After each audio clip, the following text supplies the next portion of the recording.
Picture this. A rover the size of a small car is rolling across the dusty gray surface of the moon. It stops, plants itself, and starts shaking the ground beneath it. Deliberately, violently, like a 40-foot predator stomping through a prehistoric forest. Scientists aren't testing a weapon. They're not causing damage. They're listening. Because those vibrations travel downward through rock and soil, bounce off hidden layers, and come back carrying secrets about what's buried underneath. Ice, lava tubes, cavities that could swallow a building. And the wild part, this idea was directly inspired by the most terrifying dinosaur that ever lived, the Tyrannosaurus rex. A German startup called IMENSUS is building a rover that creates artificial moonquakes on demand, and it could completely change how we explore and eventually settle on the moon. Let's back up for a second, because humans have actually tried listening to the moon before, and what they heard was bizarre. During the Apollo 12 mission in November of 1969, NASA deliberately crashed the lunar module's ascent stage back into the surface at roughly 6,000 kilometers per hour. Seismometers that the astronauts had just set up were waiting to record the impact.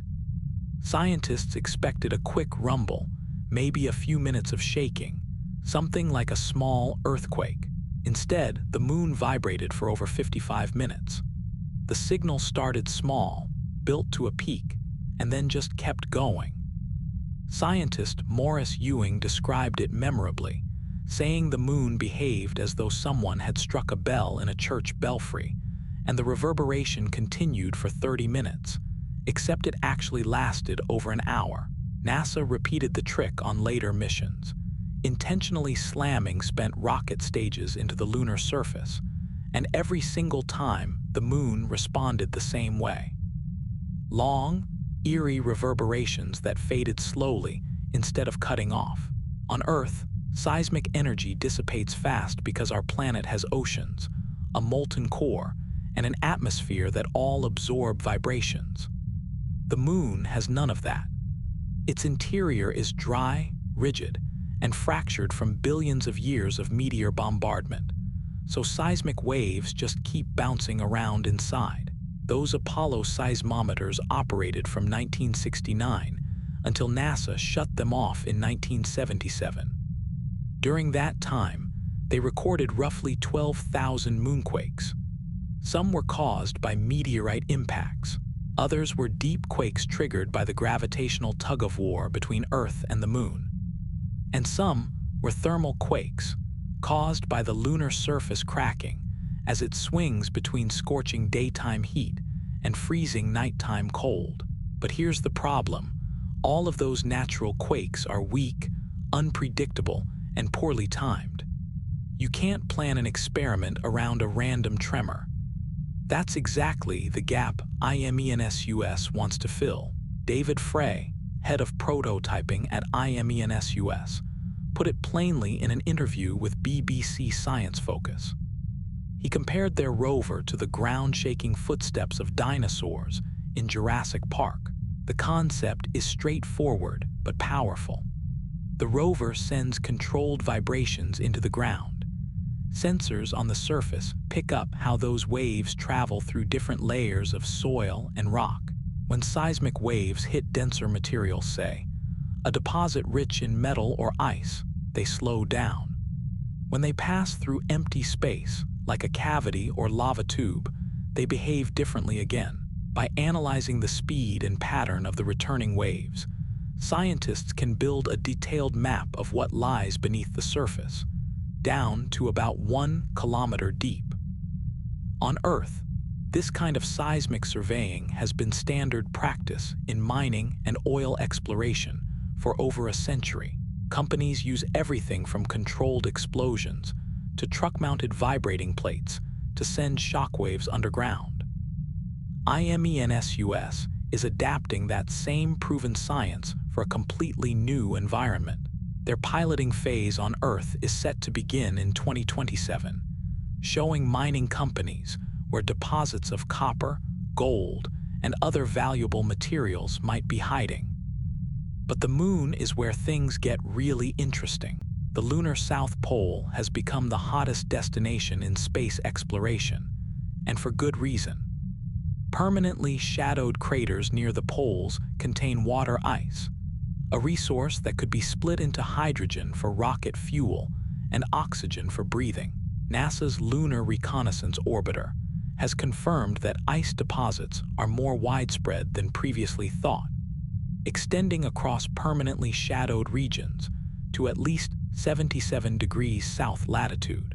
Meanwhile, lunar regolith, that loose, gritty dirt covering the entire surface, will be essential for building habitats, roads, and landing pads. And buried beneath the surface, ancient lava tubes could stretch a kilometer wide and hundreds of kilometers long, offering natural shelter from cosmic radiation, micrometeorite impacts, and the moon's extreme temperature swings. But none of that matters if you don't know what's actually down there before you start digging.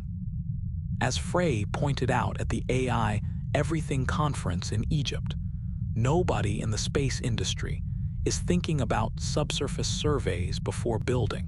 Everyone just assumes they'll land, dig, and use whatever they find.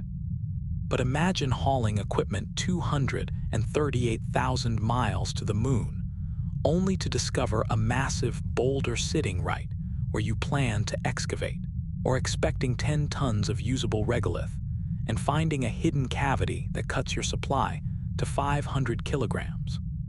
Those are expensive mistakes. Dr. Nicholas Schmer, a lunar seismologist at the University of Maryland and a participating scientist on NASA's InSight mission to Mars, agrees that seismic exploration technology will almost certainly be needed for future missions. He noted that IMENSUS-style tech could locate lava tubes, buried ice deposits, and changes in subsurface geology. Exactly the kind of intelligence you need before committing to a landing site or a permanent base. Of course, making this work on the moon is a different beast entirely. Schmer was careful to point out that the lunar environment is brutally harsh. Surface temperatures swing from around 120 degrees Celsius in direct sunlight down to negative 170 degrees Celsius in shadow.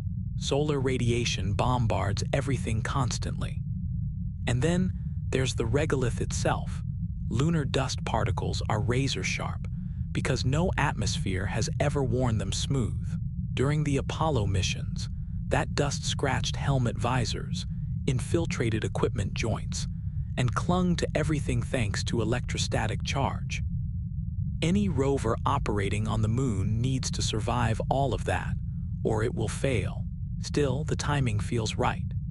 Artemis 2 launched just days ago, sending 4 astronauts on a flyby around the moon, the first crewed lunar voyage in over 50 years.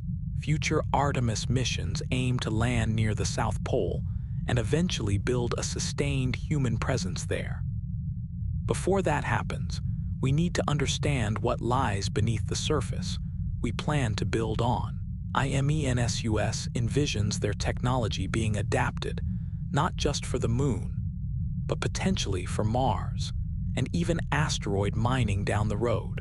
So the next time you watch that famous scene in Jurassic Park, the water glass trembling, the ground shaking, remember that same concept might one day help us find water on the moon, locate underground shelters for astronauts, and build the first permanent outpost on another world. If you learned something new today, subscribe and hit that notification bell so you don't miss our next deep dive into the science shaping humanity's future in space.